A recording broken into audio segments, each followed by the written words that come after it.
Hello, students. I am again back with part 2 of chapter number 8, Reforms in Indian Society. Students, I hope you all have seen part 1 of this chapter. If not, do watch it. बेटा हम लोग यहाँ तक part 1 में पढ़ चुके हैं। Part 2 हम लोग स्टार्ट करेंगे एनी बेसिन से। तो बेटा ये जो एनी बेसिन थी, ये मेंबर थी थियोसॉफिकल सोसाइटी की। ठीक हुई बात। एनी बेसिन ने किस सोसाइटी को ज्वाइन किया था? थियोसॉफिकल सोसाइटी को ज्वाइन किया था। ये इंपॉर्टेंट है, आपको लर्न होना चाहिए। फिर से एक बार, एनी बेसिन ने किसको ज्वाइन किया था, किस सोसाइटी को ज्वाइन किया था? Theosophical society. दूसरा क्वेश्चन यहाँ पर बनता है कि what do you mean by theosophical society, ये क्या थी, क्या काम करते थे ये लोग? तो बेटा ये कंपैरेटिव एनालिसिस करते थे, कंपेयर करते थे। किसको कंपेयर करते थे? रिलीजन को।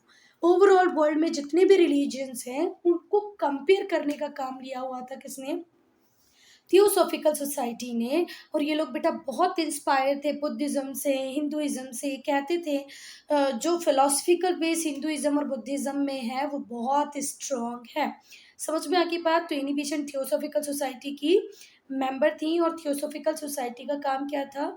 कंपैरिजन ऑफ ऑल रिलीजन, किस में क्या अच्छा है, सारी अच्छाइयों को लेके आना। इट वॉज, अब ये जो थियोसॉफिकल सोसाइटी थी किसने बनाई थी? मैडम ब्लावात्स्की, कर्नल ऑलकॉट ने। दोनों का नाम याद रखेंगे, क्वेश्चन पूछा जाएगा हु फाउंडेड थियोसॉफिकल सोसाइटी। तो आप लोग क्या लिखोगे? It was founded by madam Blavatsky and colonel Olcott. कहाँ पर बनी बेटा? ये न्यूयॉर्क में बनी। यूएसए के न्यूयॉर्क में बनी हमारी थियोसॉफिकल सोसाइटी। 1886 में इन्होंने अपना हेडक्वार्टर्स इंडिया में भी बनाया। कहाँ पर? अदियार में, चेन्नई।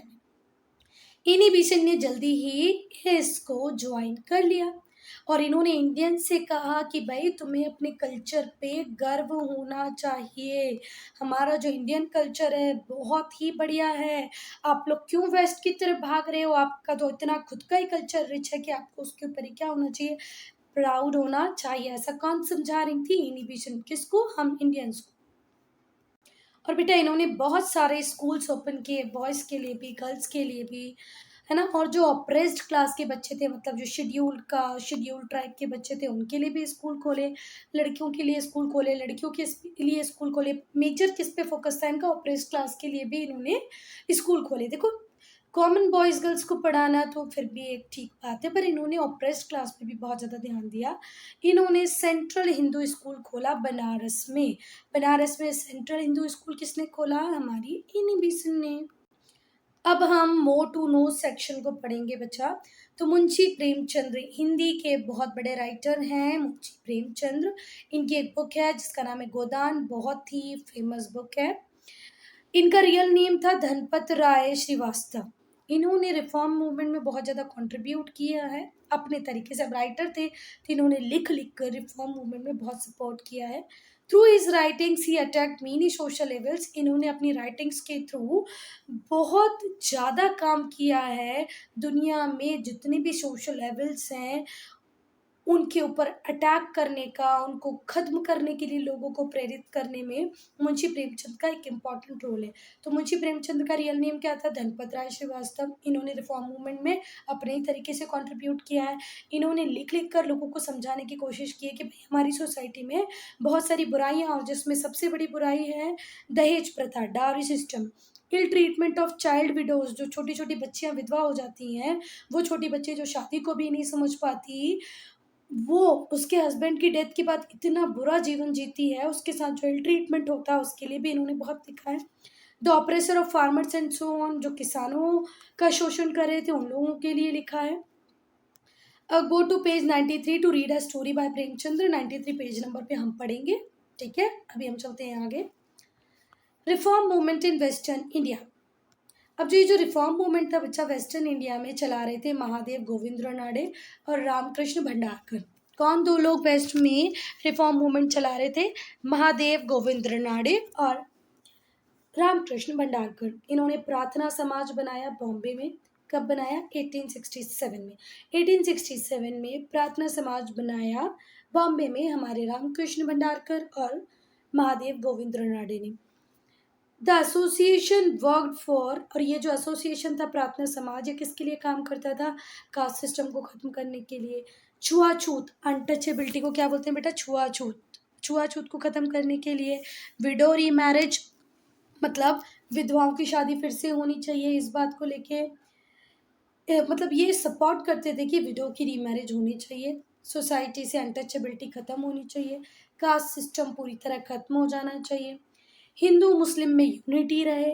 ये किस किस टॉपिक में बात करते थे कि भाई देखो, विडो की रीमैरिज करा दो, कास्ट सिस्टम खत्म कर दो, हिंदू मुस्लिम साथ में रहो, और औरतों का जो स्टेटस है उसे इम्प्रूव करो, मॉडर्न एजुकेशन को स्प्रेड करो। मतलब जितने भी आइडियाज़ थे सारे बहुत ही बढ़िया थे प्रार्थना समाज के, जिसको बनाया था महादेव गोविंद रनाडे और रामकृष्ण परमहंस।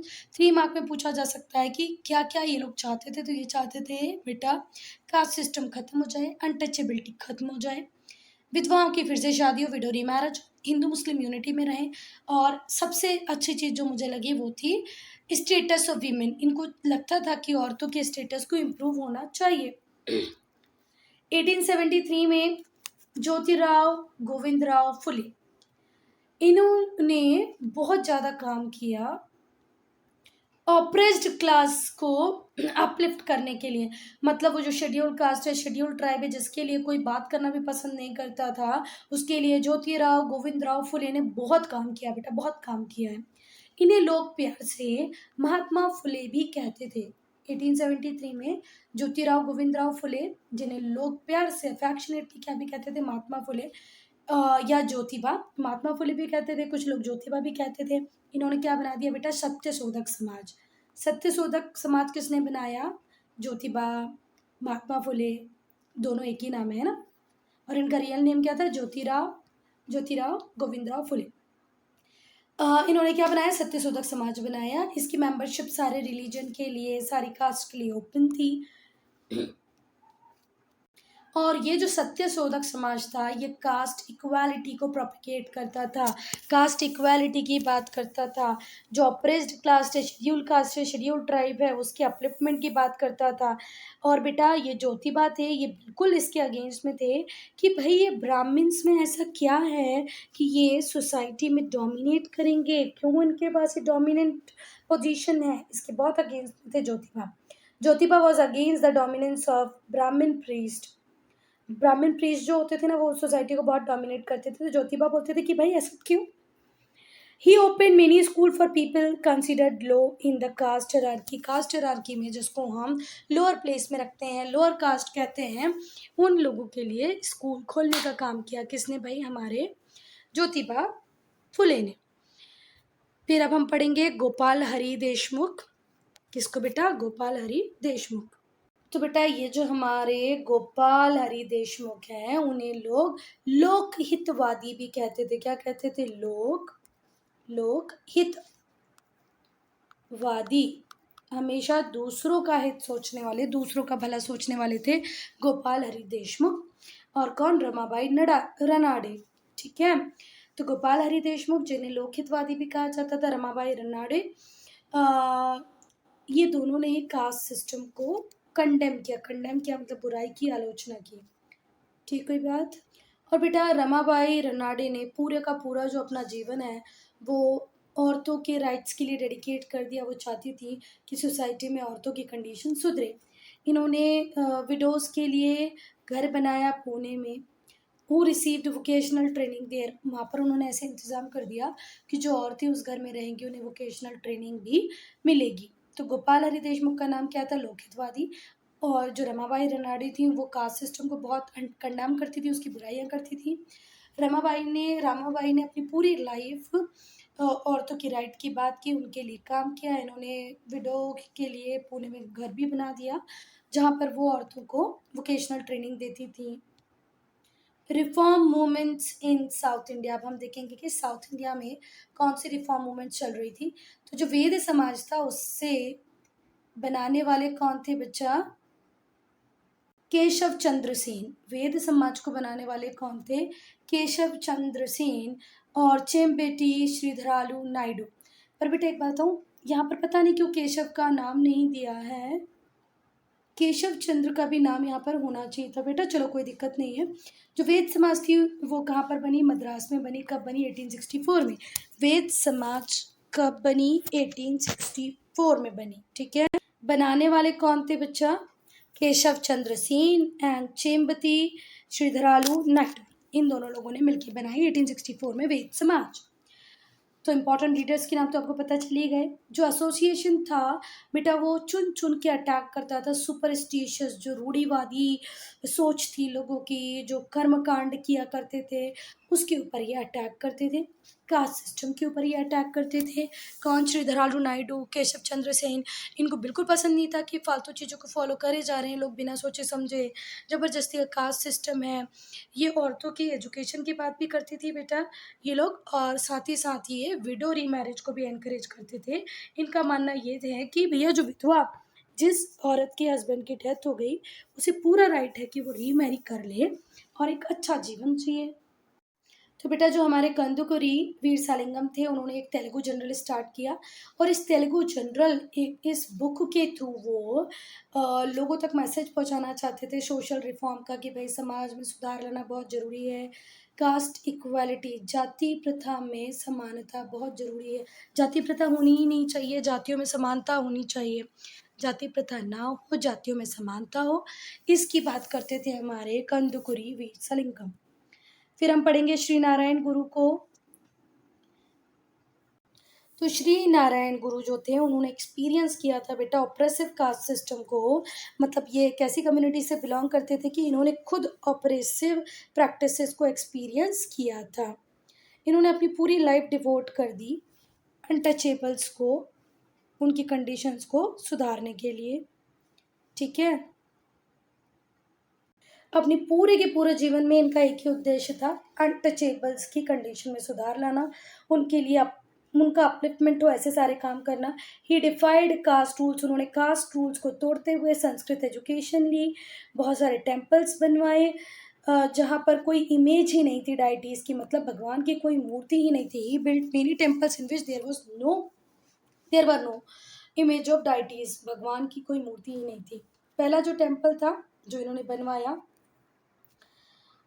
यहाँ पर इन्होंने एक स्टोन रखा, इन स्टीड ऑफ एन आइडल, मूर्ति की जगह सिर्फ एक पत्थर को रखवा दिया।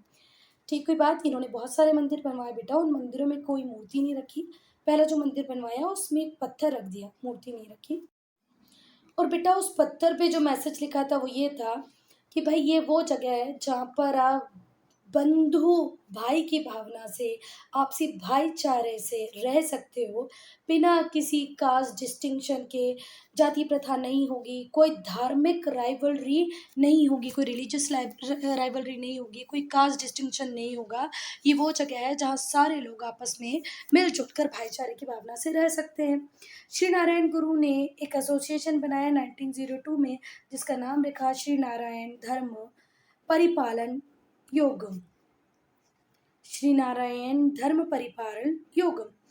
और इसे पॉपुलराइज किया क्या? किस बिलीफ के साथ? One cast one religion one God, एक जात एक धर्म एक भगवान। ठीक है बात। तो श्री नारायण धर्म परिपालन योगम किसके थ्रू पॉपुलराइज किया, किस बिलीफ के साथ पॉपुलराइज किया? One cast one religion one God.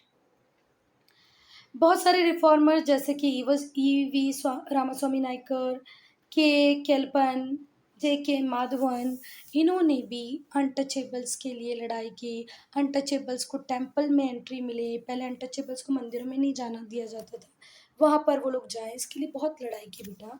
तो हमने बाकी सारे रिफॉर्मर्स को तो 2-2 4-4 लाइन में पढ़ा, फिर बस इनका सिर्फ नाम दिया है, किस किसका? ईवी रामास्वामी नायकर, के केलपर और जे.के. माधवन, इन लोगों ने भी अनटचेबल्स के लिए बहुत काम किया है।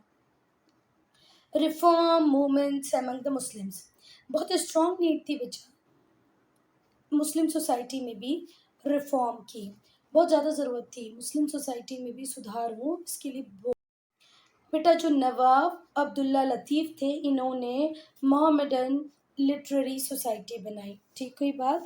नवाब अब्दुल लतीफ़ चाहते थे कि उनकी कम्युनिटी भी अपलिफ्ट हो, है ना? अपनी ये जो कंज़र्वेटिव प्रैक्टिसेज़ हैं इनको छोड़े, है ना? और साइंस की बात करें, रिलीजन पे थोड़ा कम ज़ोर दे, टेक्नोलॉजी की बात करें, मैथ्स के ऊपर सोचे, तो इन्होंने क्या बना दी बच्चा? मोहम्मडन लिटरेरी सोसाइटी बना दी। कब बना दी? 1863 में। It worked to spread western education. देखो, वेस्टर्न एजुकेशन में साइंस था, लॉजिक था, उस साइंस और लॉजिक की बात ये करते थे, तो इन्होंने बेटा स्प्रेड किया वेस्टर्न एजुकेशन को मुस्लिम्स के बीच में। और ये भी बोला कि जो मीडियम ऑफ इंस्ट्रक्शन है वो क्या हो? इंग्लिश हो। और उस टाइम में तो बेटा मेनली अगर आपको ग्रांट वगैरह चाहिए थी स्कूल चलाने के लिए, तो मीडियम हमेशा क्या ही रखना पड़ता था? इंग्लिश। जो नवाब अब्दुल लतीफ़ थे, उन्हें पता था कि जो वेस्टर्न एजुकेशन है वो मुस्लिम्स को हेल्प करेगी to compete with the educated Hindus on equal footing. अगर हमें इस कंट्री इंडिया में इक्वल फुटिंग चाहिए, हिंदू मुस्लिम को इक्वल शेयर मिले हर चीज़ का, इक्वली इम्पॉर्टेंट हो, तो इनका मानना था कि जब तक हम पढ़ेंगे लिखेंगे नहीं, हम एजुकेटेड हिंदूज के मुकाबले में कहीं खड़े ही नहीं होंगे। इक्वल फुटिंग चाहिए तो हमें भी पढ़ना पड़ेगा। तो इन्होंने वेस्टर्न एजुकेशन को प्रमोट किया, मीडियम ऑफ इंस्ट्रक्शन को इंग्लिश रखा। फिर इनका मानना था कि मुस्लिम्स को अगर कॉम्पीट करना है एजुकेटेड हिंदूज़ के साथ इक्वल फुटिंग पे, तो पढ़ना तो पड़ेगा ही। इसके बाद है सर सैयद अहमद खान। ये भी बहुत बड़े रिफॉर्मर थे बेटा, है ना? Greatest reformer among the Muslim, सबसे महान मुस्लिम रिफॉर्मर की अगर हम बात करें तो सर सैयद खान ही है। इनका बिलीव था कि जो सोशल प्रैक्टिसेस है जैसे पर्दा सिस्टम, पॉलीगैमी, ये कम्युनिटी को बैकवर्ड रख रही है। एक पति के बहुत सारी पत्नियों का होना, उनसे घूंघट करवाना, पर्दा डलवाना, यही वो चीज़ें हैं जो सोसाइटी को पीछे कर रही हैं। ऐसा किसका कहना था? सर सैयद अहमद खान का। वो डीपली कंसर्न थे कि भैया मुस्लिम्स जो हैं वो बहुत ज़्यादा बैकवर्ड हैं, और अगर अभी भी इन्होंने एजुकेशन पे काम नहीं किया तो एक दिन ऐसा आएगा कि इनका एग्जिस्टेंस ही ख़त्म हो जाएगा। He was also deeply concern about educational backwardness. उन्हें बहुत चिंता थी कि भाई हमारे मुस्लिमों में से इतनी ज़्यादा एजुकेशनल बैकवर्डनेस क्यों है। सर सैयद अहमद खान ने स्ट्रेस दिया कि हमें इंग्लिश एजुकेशन लेना चाहिए। उनका विश्वास था कि प्रोग्रेस तभी होगी जब मुस्लिम्स का भी साइंटिफिक टेम्परामेंट होगा, उनके पास साइंटिफिक नॉलेज होगा, जो कहाँ पर है? वेस्ट में। 1864 में इन्होंने ट्रांसलेशन सोसाइटी बनाई।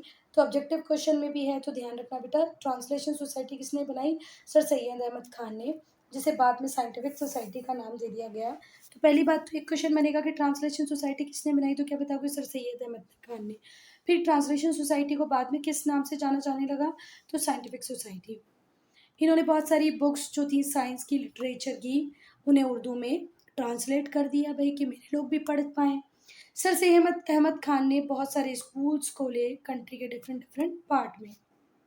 बेटा अब तक जो काम सर सैयद अहमद खान ने किया उससे भी बड़ा काम जो ये करेंगे वो ये होगा कि ये मोहम्मदीन एंग्लो ओरिएंटल कॉलेज को खोलेंगे। कहाँ पर? अलीगढ़ में। कब?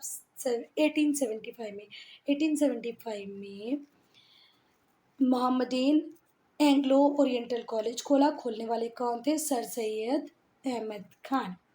बेटा ये जो कॉलेज था ये साइंस में, ह्यूमैनिटीज़ बोले तो आर्ट्स में, history civic geography, technical subject, English में, इन सब का नॉलेज देते थे। मतलब मीडियम ऑफ इंस्ट्रक्शन इंग्लिश हुआ करता था। फिर भले ही आप साइंस पढ़ रहे हो, history civics polity, geography, economics पढ़ रहे हो, मतलब ह्यूमैनिटीज़ पढ़ रहे हो, टेक्निकल सब्जेक्ट पढ़ रहे हो, सब आपको इंग्लिश में पढ़ना है। Students from all over the country, पूरी कंट्री से स्टूडेंट यहाँ के पढ़ते थे। बाद में इसी का नाम रख दिया अलीगढ़ मुस्लिम यूनिवर्सिटी, और ये आज तक एग्जिस्टेंस में है। अलीगढ़ मुस्लिम यूनिवर्सिटी आज भी है। बेटा 1851 में, 1851 में इन्होंने रहनुमाई मजदयासन सभा बनाई। किसके लिए बनाई? पारसी सोसाइटी को मॉडर्नाइज करने के लिए। इन्होंने जर्नल भी पब्लिश किए जिसे कहा गया रस्त गुफ्तार, जिसके थ्रू इन्होंने रिलीजियस ऑर्थोडॉक्सी जो थी, जिसकी वजह से सोशल लेवल सोसाइटी में होते थे, उसके खिलाफ आवाज़ उठाई। इन लोगों ने शिक्षा को, मतलब एजुकेशन को स्प्रेड करने के लिए, स्पेशली वो भी किसको? गर्ल्स को ज़्यादा से ज़्यादा एजुकेशन देने के लिए काम करना स्टार्ट किया। सोराब जी जो थे वो इम्पॉर्टेंट रिफॉर्मर थे, तो जो सोराबजी बेंगाली थे बहुत ही प्रोमिनेंट इम्पॉर्टेंट रिफॉर्मर थे एमंग द पारसीज। पारसीज ने, मतलब पारसीज टोटल पूरे पारसीज नहीं, नौरोजी और दादा भाई ने कौन सी सोसाइटी ओपन की बच्चा 1851 में? या कौन सी सभा बनाई? रहनुमाई मजदयासन सभा बनाई। ठीक है, इन्होंने जनरल भी बनाया, उस जनरल का नाम क्या था? जनरल पब्लिश करवाया, जनरल का नाम क्या था? रस्त गुफ्तार। सोराबजी बंगाली ये एक इम्पॉर्टेंट लीडर थे किसके? पारसीज के। क्विक क्वेश्चन, क्विक क्विज हम एंड में करेंगे बेटा शॉर्ट वीडियो में। अब बेटा हम देखेंगे reform movements among Sikh. Sikh के बीच में भी क्या किसी सुधार की ज़रूरत थी? तो जो मूवमेंट था रिफॉर्म का सिख के बीच में वो स्टार्ट होता है 1870 में, जब सिंह सभा सेटअप होता है अमृतसर और लाहौर में। सिंह सभा सेट होती है अमृतसर और लाहौर में 1870 में, और इसी के साथ सिख रिफॉर्म मूवमेंट भी स्टार्ट होती है। ये जो सभा होती है ये स्कूल्स खोलती हैं, एजुकेशन को फैलाने के लिए काम करती हैं। जो खालसा कॉलेज था वो एस्टेब्लिश हुआ 1892 में। कहाँ पर? अमृतसर में। क्यों हुआ बेटा? हायर एजुकेशन को प्रमोट करने के लिए। अर्ली 20th सेंचुरी में तो ये जो मूवमेंट थी बस उसका ये काम था कि भाई किसी भी तरीके से जो गुरुद्वारे हैं उन्हें फ्री कराया जाए from the control of mahants.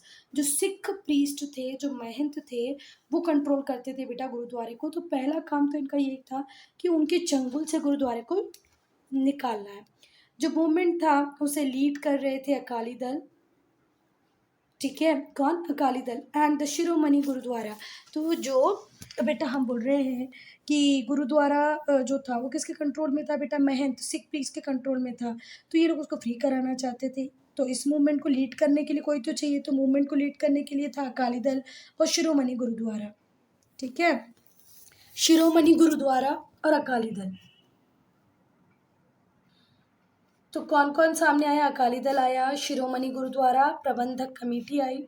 जो महंत थे वो टर्न आउट हुए, जितने भी गुरुद्वारे थे उन्हें आप मैनेज कर रहा था शिरोमणि गुरुद्वारा प्रबंधक कमेटी। क्या इतनी बातें समझ में आई?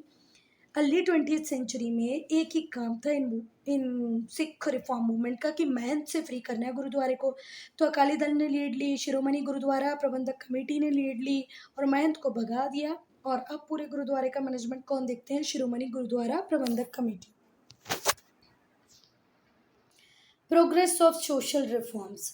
बेटा ऐसा तो कुछ नहीं होता आज रात में सोए सब गलत है सुबह उठ के सब सही हो जाएगा, ऐसा तो नहीं होता। बहुत टाइम कंज्यूमिंग प्रोसेस होती है ये, लोगों को समझाना मुश्किल हो जाता है भाई कि आप ये जो कर रहे हो वो गलत है।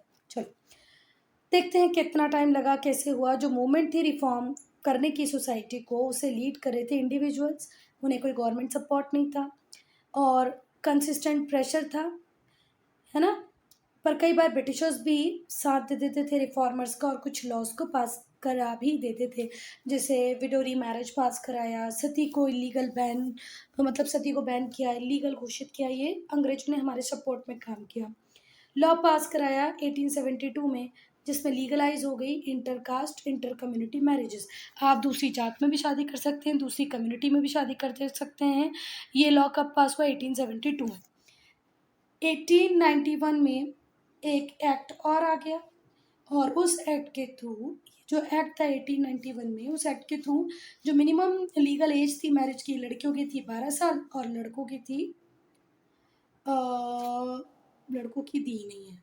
तो 1891 में जो एक्ट आया उसके अकॉर्डिंग लड़कियों को बोला गया कि भाई सबको समाज में बताया गया लड़कियों की शादी 12 साल से कम तो आपको करनी ही नहीं है। बाद में शारदा एक्ट आ गया। शारदा एक्ट कब आया? 1929 में। उसने क्या कहा कि भाई 12 नहीं 14 साल तक की लड़कियों की शादी आप नहीं कर सकते। तो एक्ट 1891 में आया, वो किसकी बात करता था कि 12 साल से छोटी लड़कियों की शादी नहीं कर सकते। शारदा एक्ट 1929 में आया, वो क्या कह रहा था? 14 साल से छोटी लड़की की शादी नहीं कर सकते। बॉयज़ मतलब वो लड़का जो 18 साल से छोटा है उसकी शादी को भी इलीगल घोषित किया जाएगा, वो भी शादी नहीं कर सकता। और अगर कर भी ली तो उसकी शादी वैलिड नहीं है। वही बेटा कुछ नियम ऐसे भी पास किए गए जिन नियमों के हिसाब से औरतों को प्रॉपर्टी रखने का राइट मिला, और जो हमारे अनटचेबल्स थे उन्हें मंदिर जाने का राइट मिला। जो इम्पैक्ट था इस एक्ट का वो बहुत ज़्यादा लिमिटेड था, क्योंकि ये पेपर पे रहे, इसे कभी भी स्ट्रिक्टली इम्प्लीमेंट नहीं किया गया। Growth of press 19th century में बेटा इंडियन प्रेस का बर्थ होता है, मतलब हमारे यहाँ भी प्रिंटिंग मशीनें आने लग आ जाती हैं। कुछ रिफॉर्मर अपने न्यूज़पेपर निकाल देते हैं तो कुछ अपने जनरल निकाल देते हैं अपने अपने विचारों को व्यक्त करने के लिए। पर ये रीजनल लैंग्वेज में होते हैं, मतलब अगर महाराष्ट्र में निकल रहा है तो मराठी में, गुजरात का होगा तो गुजराती में, रीजनल लैंग्वेज में निकले। People got to know about development, और लोगों को दुनिया में, भारत में क्या क्या हो रहा है वो पता चलने लगा। ये जो प्रेस थी इसने लोगों के अंदर नेशनलिज्म की फीलिंग को भी, पेट्रियटिज्म की फीलिंग को भी क्रिएट किया। जो न्यूज़पेपर थे जैसे the Indian mirror, the Tribune, Hindu, Kesari, the Maratha, स्वदेश मित्र, प्रभाकरण प्रभाकर, अ, इंदु प्रकाश, अमृत बाजार पत्रिका, इनका एक इम्पॉर्टेंट रोल था बेटा फ्रीडम मूवमेंट में। ये न्यूज़पेपर के नाम दो चार के याद कर ही लेना बेटा। जो रिफॉर्म मूवमेंट था 19th सेंचुरी में, उसकी वजह से थोड़ी सी अवेकनिंग तो आई बेटा। हम ये नहीं बोल रहे कि सब कुछ चेंज हो गया, पर कुछ तो चेंज हुआ। जो प्रेस थी उसने भी हेल्प किया कि इंडिया में नेशनल वाइड अवेकनिंग आए, लोग जागें, सोचे समझे फिर कोई काम करे, इसलिए प्रेस ने भी इम्पोर्टेंट रोल प्ले किया। जो स्पिरिट थी नेशनलिज्म की वो बहुत ज़्यादा स्ट्रांग होती गई दिन पे दिन, और यहाँ से फिर शुरुआत होती है। This was a new beginning of the freedom struggle, और यहाँ से लोग फ्रीडम स्ट्रगल की बात भी करने लगते हैं, और फाइनली 1947 में हमें मिल जाती है आज़ादी। तो बेटा यहाँ पर होता है चैप्टर खत्म। यहाँ पर हम भी करते हैं हमारे वीडियो को खत्म। अगर कोई डाउट है, कोई प्रॉब्लम है तो कमेंट सेक्शन में लिखना।